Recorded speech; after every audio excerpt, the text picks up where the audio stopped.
just a bed and a small side table. But it was what was happening on that bed that rooted her in place.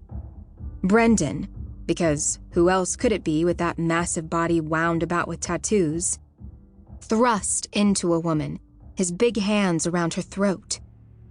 In those first 5 seconds, Callie tried to tell herself that it was some kind of kink play, but then he shifted and she saw the woman's face.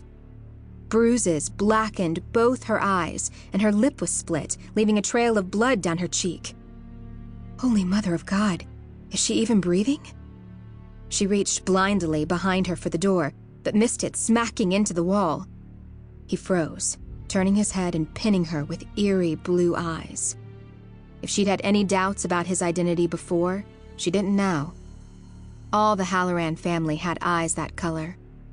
Even as she slid sideways along the wall, wanting nothing more than to escape and bleach this whole thing from her mind, he smiled.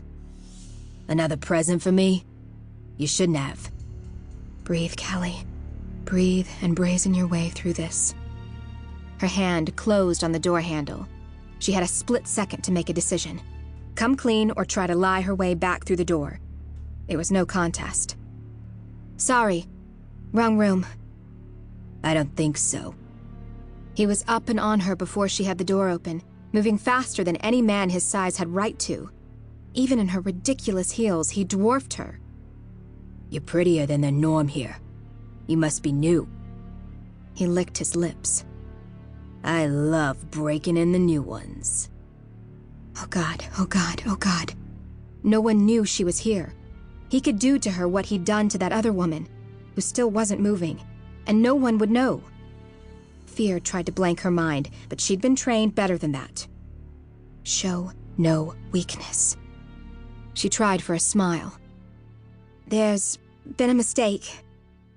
He laughed, hooking an arm around her waist and hauling her against him. Then it's my lucky day twice over. Having his big hands on her, restraining her even as he backed toward the bed with the girl she was starting to fear would never wake up, blanked out all her thoughts, her training, her years of holding perfect poise under pressure. Panic clawed its way up her throat, but she bit back the scream and fought him, going for his eyes. The monster laughed. You are new. With one hand, he pushed the woman off the bed, maintaining his hold on Callie with a hand around her neck. He stopped and watched her face, squeezing until black spots danced behind her eyes. Do not black out. Don't you dare black out. What had she thought she'd accomplish by coming here? Talking? Even if she had the right words to put a stop to this, she couldn't force them past his fingers digging into her throat. This was all a mistake. A terrible mistake. He moved, pinning her against the wall, his voice detached as he looked her over. Kinda skinny, but you got some tits on you. As if she were a cow he was considering buying. She kept struggling because there was nothing else she could do. Giving in was not an option. Callie ignored the way he seemed to enjoy it and kneed him between the legs like her brother had taught her years ago. Brendan cursed, but his grip barely loosened.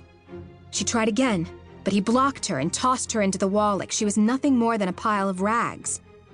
She hit the floor, knocking over the table. Pain lanced over her back and every breath was fire through her throat. It didn't matter. Nothing mattered but the sight of his big feet moving toward her. She pushed away from him, scrambling until her back once again hit the wall. Then her gaze landed on the gun. A Desert Eagle, which would have been laughable under any other circumstances. The only men who carried those guns were the ones who had something to prove. They were too big and bulky for everyday use. But it might just save her life tonight. She dove for it, snatching it up before Brennan got to her. The safety was so stiff she had to switch hands to disengage it, a sign he hadn't shot this thing often. She raised it, fighting to keep the heavy weight from wavering. Stop! Brendan laughed. What would a pretty little thing like you know about a big old gun like that? Now put it down before you hurt yourself. Hadn't he seen her switch off the safety? She straightened her arms, knowing full well that she couldn't hold this position for long. Just back up and let me leave. She'd find a way out of the marriage later, when she was back in the safety of her own home.